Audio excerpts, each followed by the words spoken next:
Hey, I'm Tyler. And I'm Katie. You're listening to Not-Stalgia.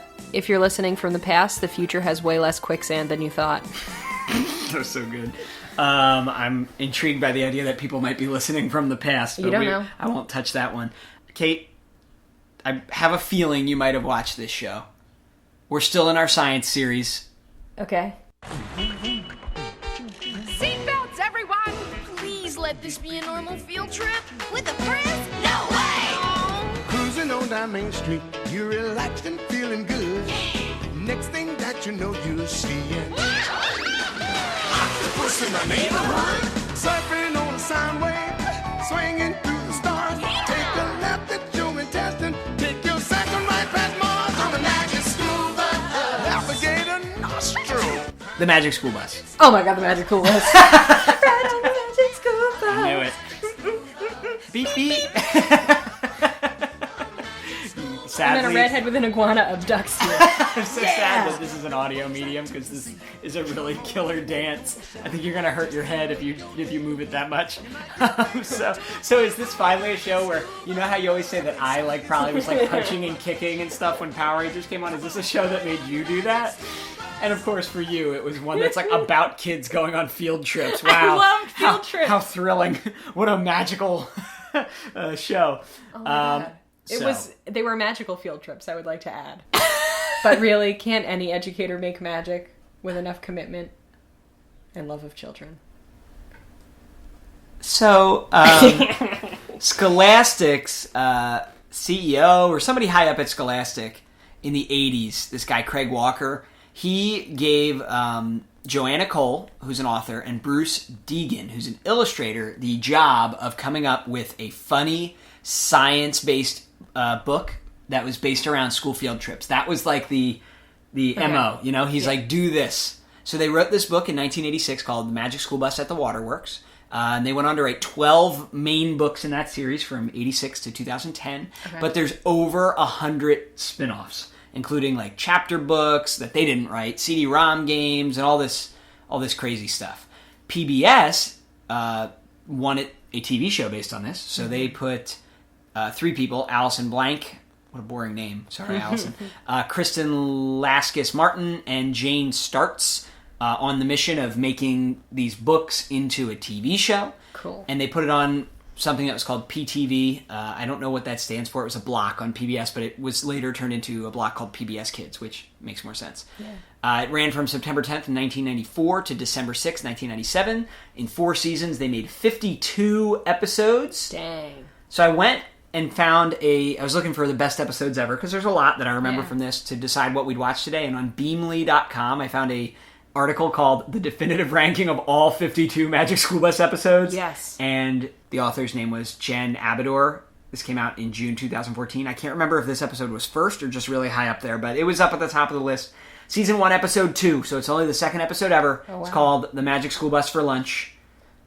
It involves the school bus getting eaten and being inside of the human body.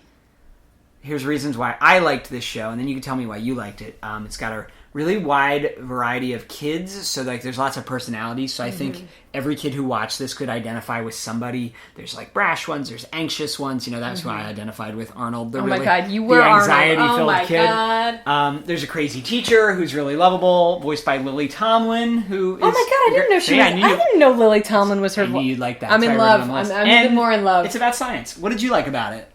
Everything. Wow. So specific. It was great. It's educational. I could work on my education outside of the school building. Oh my God, you're I didn't get enough education today! Pretty much. At a top-rated school! Pretty much. Let's watch the beep beep. Let's do it. Alright, you ready? Hop on the Magic Beep, School Bus. Arnold's digestive system is the wildest, scariest scream your lungs will write in the world! And it's not over yet. We've done the mouth, we've done the esophagus, the stomach, the small intestine, the large intestine. What could be next? The extra large intestine? No. We just have to join the rest of the waste products and finish the trip. What? Wait a minute. According to my research, the waste products go... Nuh-uh. No way. At my old school, we were never allowed to end up in the toilet. Anyone have a better idea? Beep, beep. Yeah, did this... Oh my god, Lily Tomlin makes so much sense. Do these kids ever, like, attend school? I feel like they're on a field trip every day. This is actually just like the truancy bus. Miss Frizzle's outfits, I would like to note, amazing. Did they inspire you? Maybe. A little bit? Did they get baked into a pie? Is that an episode? Yeah, it's all about bread and yeast and Oh my stuff. god, you have you seen them all? Twice? Sweetie, I didn't have a lot of media to consume. Do you think this school bus is insured for these trips? Oh my god. Arnold brought his own mouth in for show and tell. Yeah. Seems a little weird. Why are they snuggling? What is this, Arnold's harem? All these girls. Here's my question.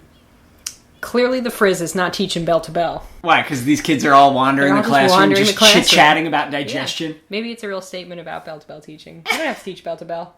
This is clearly a gifted class. Oh, definitely. Is it? Ralphie's kind of dumb, though, isn't he? Well, Ralphie has powerful parents within the school system. He got into the gifted program. His scores were, like, a little on the line. They know the superintendent. Did that skeleton just move on its own? Yeah, he's a real guy. What? Oh, no. I had a real fear of swallowing gum as a child. You had a lot of fears. Touching bird feathers. This lizard cannot be a substitute teacher. I know they'll put anyone with a pulse as a sub in today's day and age, but... He's from Delta T, it's fine. He's just gonna eat cheesy wheezies in the schoolyard. Are there other teachers in this building? No. Is there a principal? I really identified with this brunette brat. Also, for all the children listening, if your teacher brings you on a field trip and they get behind the wheel of the bus... It's not good. It seems a little suspect. Does she have her CDL? This is why we have to have the Common Core, guys. This is it. Well, today we're going to drive into Arnold's mouth. Wow. Yeah, see, that's not on your standards. While we're in here, we're going to try to fix Arnold's neuroses. We're going to lobotomize Arnold from the inside. Do you like watching this food get chewed from the inside of his mouth? No. Oh my god. The back end of his tongue is really too well drawn. It's creeping me out. Carlos, you dum-dum. Wow. Sphincters are pretty realistic. Oh god, the bus is being digested by stomach acid. Children, say your prayers. Arnold is extremely poorly supervised here. He's eaten a whole jar of olives. Yeah. You know how much sodium's in there? What is this school? Is this a Montessori school? No. Definitely a private school, though. No public school can afford to go on a field trip every day. Oh my god, the bus is getting digested. Yeah. He's getting sepsis. It's like when your teacher gets a little too into teaching a lesson. Ugh. This is like almost too realistic. It's amazing. What? Oh, you know, Miss Frizzle's prepared with digestive juice scuba gear. It's because she plans her lessons like more than the day before. Don't touch that. Wanda's stuck on the gum. This is tragic. She's never going to marry Arnold now. Well, your whole class is in there, Ralphie. I don't know. Arnold. Ralphie. Arnold. Jim. Toby. Nikki. I was anxious as a kid about, like, changing in the locker room and being near my peers. I'd be really anxious if my class is in my body. Oh, no. Are they they're in the large intestine now? Yeah. And they are standing in some brown water. Yeah. Oh, my God. Yep, that's poop. Oh, wow, I can't believe it. I would be a lot more concerned if I were these kids about the fact that I am literally surrounded by gigantic boulders of poop. They don't seem to care. Good for them. And also, today's the day Miss Frizzle has decided in this section of the body we're going to drive the bus as a convertible. You know, sometimes... Inside the large intestine. The poop convertible. Like, maybe leave the roof on. I just love that they're referring to the poop as waste products. No one has said the word poop yet. Come on. Oh my god. He's going to eat everybody's lunches now? This is Arnold having his first psychotic break. How bored are they going to be next year when they're in somebody else's class? Ew.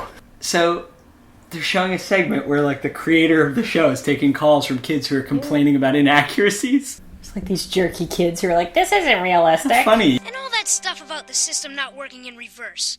Sometimes it does, like when you throw up. Right again, but normally it doesn't work that way. And talking about normal, we didn't complete the ride. Waste products that accumulate in the large intestine. I know.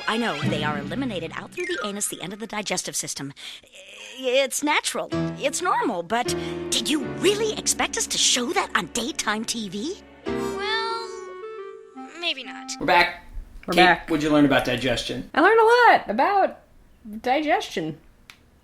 I also learned that it's okay to go on a field trip inside your classmate, provided that you fill out the correct permit. I wonder if they had a permission slip for that. I would guess not, because the kids never seem to know there's a field trip coming up. That's true. I don't think any of these parents are giving permission for any of this. It's basically kidnapping.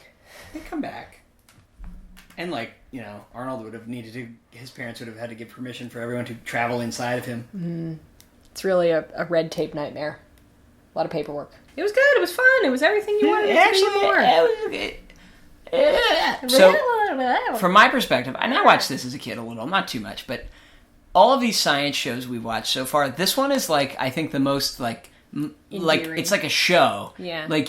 Even if it wasn't so sciencey, there's a plot. We're inside Arnold's body and we're traveling through and we got to get out. Yeah. It's an interesting storyline. Whereas Bill Nye and Beekman were just facts, and even Science Court to an extent. Science Court had a premise, but it was but it was a lot of we're in the courtroom. Here are the facts about electricity or whatever you're going to talk about that episode. But this one, I think they've done a really good job of making it an interesting, more traditional TV show storyline that just so happens to be highly focused on some sort of educational scientific area. It's worth a rewatch. Yeah, I would say out of all these science shows, if there are any that you're feeling hey, I might want to go back and watch, I would do this. Highly recommend it. We have one more though next week, so you never know. It could be better. What is it? I'll tell you next week. Find us on social media. Go to our website, Not-Stalgia.org. Tell us what to watch next after next week's science episode. Tell us what you want us to revisit. You can send us a voice message on the Anchor app. You can find it Anchor.fm or in your app store. Tell us what to watch, or you could just email us, Not-Stalgia@AOL.com. Hop on the Magic Podcast. Beep, beep. Major funding for the Magic School Bus is provided by the National Science Foundation, supporting education and research in science, mathematics, and technology. And Microsoft Home supports the Magic School Bus and other programs that further learning, exploration, and discovery. Additional funding is provided by U.S. Department of Energy and Carnegie Corporation of New York. And by the Corporation for Public Broadcasting and the annual financial support of viewers like you. Visit your local library and read more about science in the Magic School Bus and other science books. Next week on Not-Stalgia, Mr. Wizard's World.